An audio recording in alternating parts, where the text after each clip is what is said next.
Good day everyone, this is me Andrea Miba and today I will be discussing the role of financial markets within the financial sector.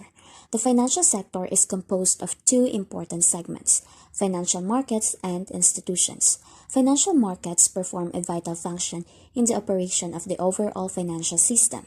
We'll discuss what financial markets are, how they operate, and the benefits they provide, along with how they stimulate savings and borrowings. Now, what are financial markets?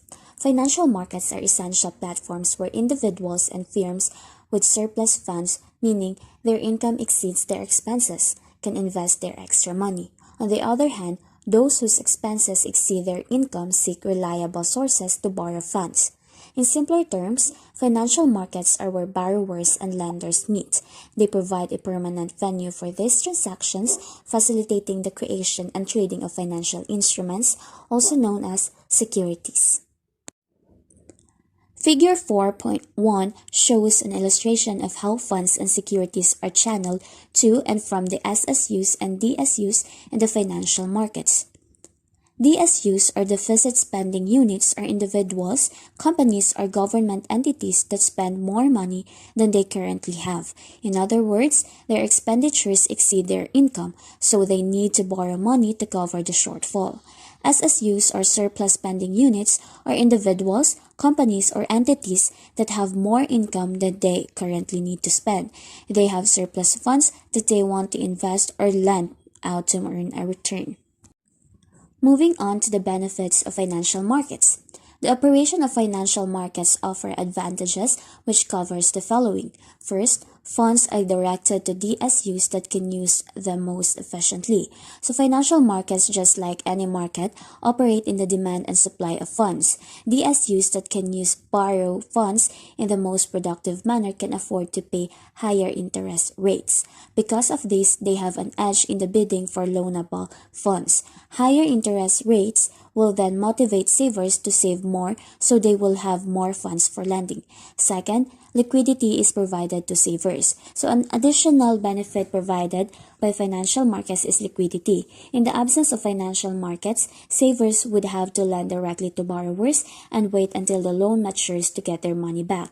However, with financial markets, savers can convert their financial instruments into cash before the loan matures, providing them with flexibility and security. Now, how financial markets stimulate savings and borrowings. So financial markets encourage both saving and borrowing by using financial intermediaries, organizations like banks, insurance companies, and investment firms. So these intermediaries play a key role in making the system work smoothly. Let's break down how they do this. Ways to stimulate savings. First, denomination or size intermediation. So financial intermediaries offer savings options in different sizes or amounts, whether you have just a small amount to save, like 100 pesos, or a large sum. Intermediaries provide a way for you to invest. So for instance, you can open a savings account with a small deposit or buy bonds for larger investments. So this flexibility means more people are encouraged to save, regardless of how much money they have.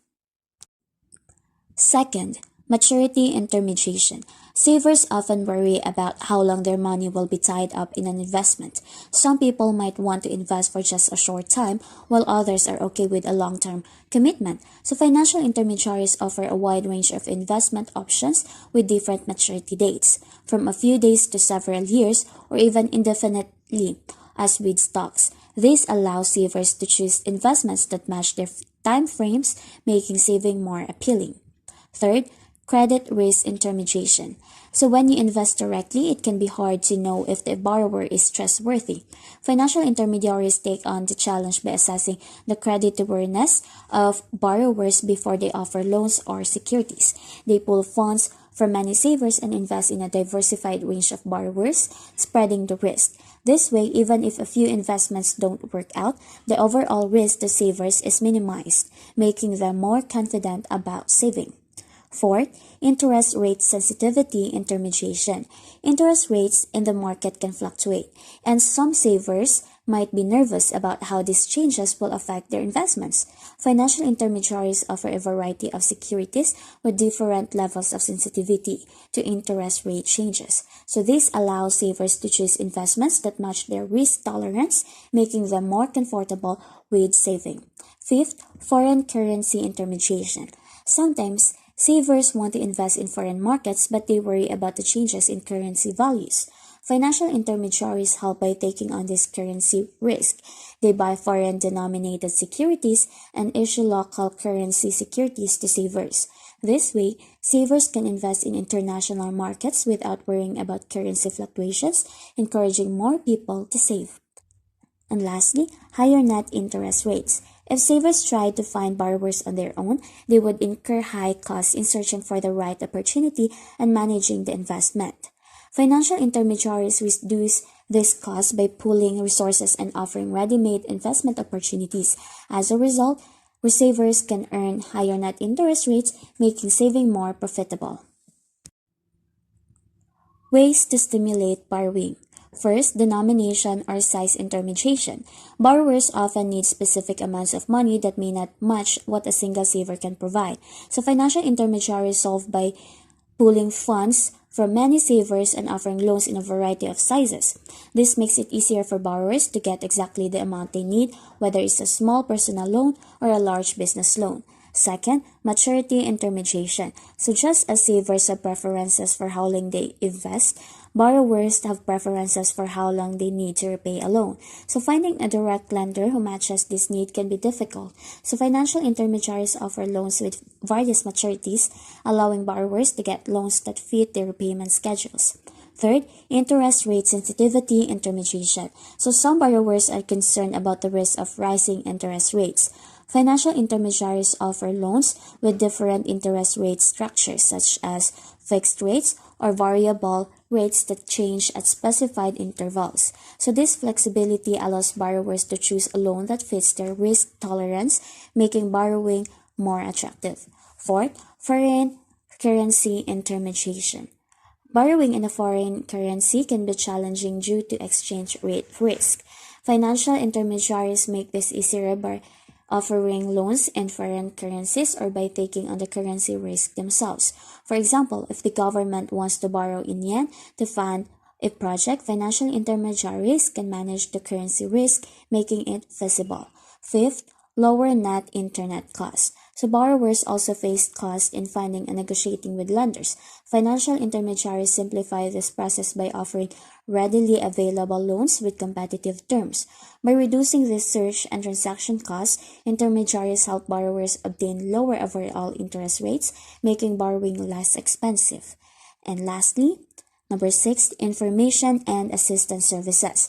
Beyond just providing loans, financial intermediaries offer valuable services such as financial advice, market research, and assistance with navigating foreign regulations. So this support is especially helpful for borrowers looking to enter new markets or dealing with complex financial transactions.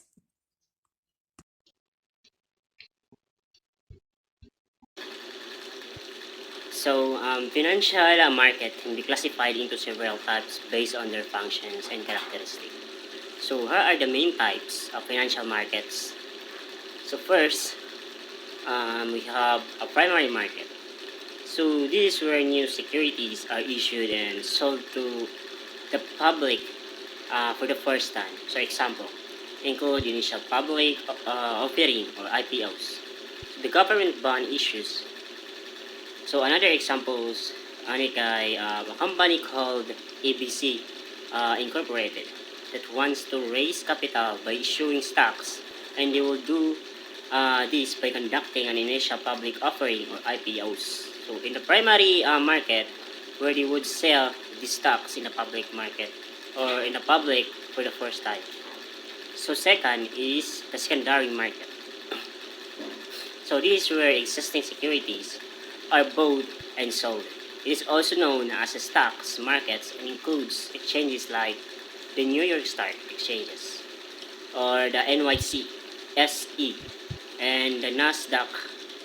So another example is when an investor buys stocks of XYZ Corp on the secondary market, such as the New York Stock Exchange, they would buy these stocks from another investors who already own them rather than directly from the company. So third is the money market. So this market deals with the short-term borrowing and lending of funds. It includes instruments like commercial paper, treasury bills, and certificates of deposit. So example, a company called DEF that needed a short-term funding to finance its day-to-day operation. So they would go to the money market and issue a commercial paper, which is a short-term debit, so instrument that can be traded in the secondary market. So fourth is the capital market. So this market involves long-term borrowing and lending of funds. It includes instruments like stocks, bonds, and mutual funds. Example, an investor want to invest in a mutual funds that focuses on the technology stocks. So they will buy shares of these mutual funds in the capital market, which will give them exposure to a diversified portfolio of technologies company. Good afternoon, everyone. So let's continue to discuss the classifications of financial market. Next is the bond market. So the bond market is also known as the debt or credit market. It is where investors buy and sell bonds. A bond is a fixed instrument that represents a loan made by an investor to a borrower, typically corporate or government entities. Bonds pay periodic interest to the bondholder and return the principal on maturity. So the bond market is essential for funding governments and corporations, offering a lower risk investment option for the investors. I'll give you an example of bond market. A US Treasury bond is a government issued bond. So if you buy a $1,000 US Treasury bond with a 10-year maturity and interest rates of 3%, you receive $30 annually as interest. After 10 years, you get your initial $1,000 back. So the key participants is governments issuing bonds to finance projects, the corporations raising capital through bond issuance, and investors looking for stable fixed income returns. Another is the stock market.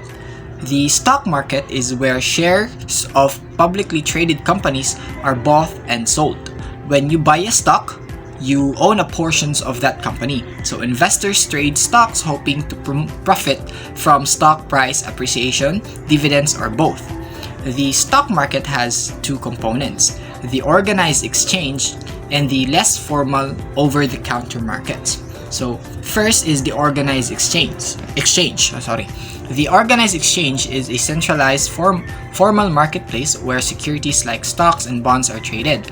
These exchanges have strict regulations, listing requirements, and provide transparency and security to investors.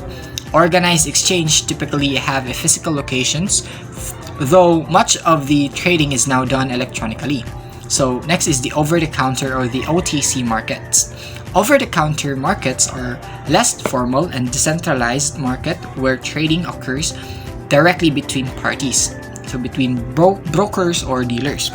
Unlike organized exchange, OTC markets do not have a centralized locations and they trade stocks not listed on formal exchanges.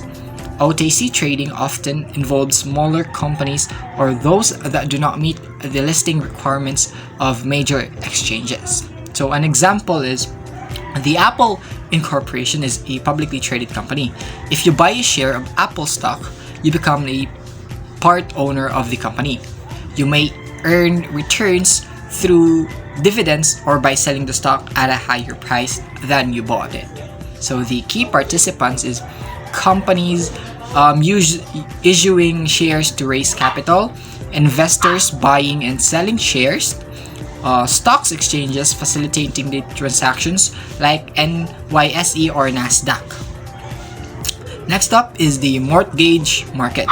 The mortgage market is where loans used to purchase real estates are created, bought, and sold. So lenders offer mortgages to borrowers who then pay them back over time, typically with interest. And the mortgage market is divided into two parts: the primary mortgage market mortgage market, where loans are originated, and the secondary mortgage market, where those loans are sold to investors. So the primary mortgage market. The primary mortgage market is where home loans are originated. This is the first point of contact between borrowers and lenders. So borrowers go to the bank or other financial institution to obtain a mortgage to purchase a home. The loan is created. Secondary mortgage market. The secondary mortgage market is where those mortgages are sold to investors. After a loan is originated in the primary market, lenders often sell these mortgages to other financial institutions or investors, allowing the lenders to free up capital and issue more loans. So these markets increase liquidity in the financial system.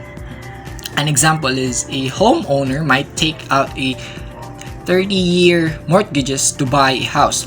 The lender provides the loan, which is repaid over time with interest.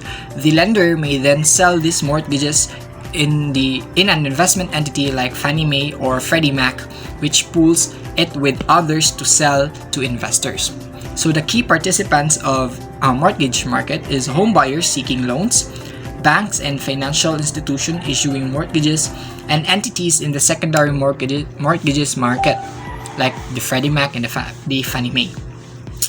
And last for my report is the consumer credit market. The consumer credit markets involves loans extend to individuals for personal and non-business expenses such as credit cards, personal loans, and auto loans. Lenders provide credit which borrowers repay over time with interest. An example is a person using a credit card for daily purchases is participating in the consumer credit market. They borrow from the credit card company when making purchases and repay the amount later, often with interest if the balance is not paid off monthly. Then the key participants is consumers borrowing money for personal use, banks, credit unions, and other financial institutions offering loans or credit. Hello everyone, my name is Brian Dave M. Kuching, and I will continue the report about the key types of financial markets. Negotiation market. In a market, buyer and sellers negotiate directly or through brokers to agree on the price and volume of securities. This type of market is especially useful for securities that are not frequently traded or are of large volume, which might not fit well in the auction-based organized markets. For instance, the World Bank's loan negotiation with the Philippine government for the Bus Rapid Transit project in Cebu is a practical example.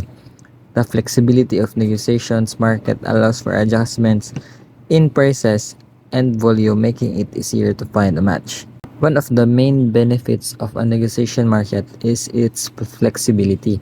This market allows participants to adjust both the price and volume of securities to better meet their needs. This flexibility helps in handling large trades more efficiently, especially when the securities are not highly liquid. The next one is the organized market. The organized market or exchange operates with fixed trading rules and is central to financial districts. Examples include the Philippine Stock Exchange and the Australian Stock Exchange. These exchanges conduct trades through auction and have a structured environment with design members and a governing board. The well-defined rules and transparency in these markets provides a level playing field for traders. Structured trading environment. Organized markets offer a well-defined and regulated environment which includes standardized trading procedures and rules that ensure fair and orderly trading. This structure helps maintain market integrity and provides clarity for all participants. For instance, the auction processes on NYSE ensures that trades are executed at fair market price, though competitive bidding which reduces the chances of market manipulation and ensures transparency.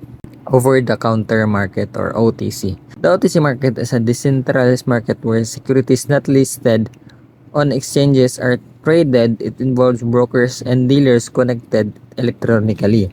The trading is facilitated through communication networks. This market is vital for trading securities that might not meet the listing requirements of organized exchanges. It includes facilities like dealer inventories, broker networks, and electronic systems. Allows trading of unlisted securities. The OTC market provides a platform for trading securities that are not listed on formal exchanges. This includes smaller companies or those with unique financial instruments that do not meet the listing criteria of organized markets. For example, many startup companies and small cap stocks are traded on the OTC market, giving them access to capital liquidity that may otherwise be unavailable. So the next one is the spot market. In the spot market, securities are traded for immediate delivery and payment. The spot price is the price paid for immediate settlement, typically within 1 or 2 days. This contrasts with the future markets where transactions are agreed upon for future dates. Spot markets are straightforward and often used for quick transactions. Immediate settlement. The spot market is characterized by prompt settlement of the transaction, usually within a few days. This immediacy is advantageous for investors who need to execute trades quickly and receive or deliver securities without delay. For example, an investor buying oil on the spot would pay the current market price and take delivery of the oil. For example, an investor buying oil on the spot market would pay the current market price and take delivery of the oil almost immediately, which can be crucial for meeting urgent supply needs or taking advantage of favorable pricing. Understanding these markets helps investors and companies make informed decisions based on their needs for liquidity, transparency, and trading flexibility. Alright, so today we're diving into three critical components of financial world: the future markets, the option market, and the foreign exchange market. And we'll explore their significance both globally and here in the Philippines. So let's talk about first the future markets. Future markets is a market where contracts are originated and traded that give the holder the right to buy something in the future at the price specified by she contract. For some time in the past, there was a future market operating in the Philippines, but it was dissolved because of some difficulties. As its importance cannot be discounted, the Banker Association of the Philippines recommended key reforms in government regulations that gave the way for resumption of future trading in the country. So to make it short, the future market is a place where people trade contracts that allow them to buy or sell something in the future at a price that decided today. This type of trading helps business and investor protect themselves from price changes. In the Philippines, we or they used to be a future market, but it was shut down due to certain issues. However, recognizing how important it is, the Banker Association of the Philippines has suggested some changes in the government rules to bring back future trading in the country. Now, let's talk about the option markets. The option markets is one where stock options are traded. A stock option is a contract giving the owner the right to either buy or sell a fixed number of shares of a stock. Usually it's 100 at any time before expiration date at a price specified in the options. Option contract may cover items like gold and treasury bonds. Options are traded in organized securities exchange like Philippine Stock Exchange. One purpose of option market is to make possible for investors who wish to reduce the risk of losing money due to price changes in the futures. For an instance, an importer purchasing goods to be paid in the foreign currency may avoid the risk of a sharp rise in the foreign exchange rate by buying an option minta or contract. So to make it simple, the option market, it's our people trade options. A stock option is a contract that gave the owner the right to buy or sell a certain number of shares at a specific price before certain dates. This market isn't limited to stocks. It also includes things like golds and treasury bonds. The main purpose of option market is to help investor to manage the risk. Like for example, as what I have mentioned earlier, if the importer has to pay for goods in foreign currency, They can use option to protect themselves from sudden changes in exchange rates. Lastly, we have foreign exchange market. The foreign exchange market is the market where people buy and sell foreign currency. This market is composed of the following. Lastly, we have foreign exchange market. The foreign exchange market is the market where people buy and sell foreign currency. This market is composed of the following.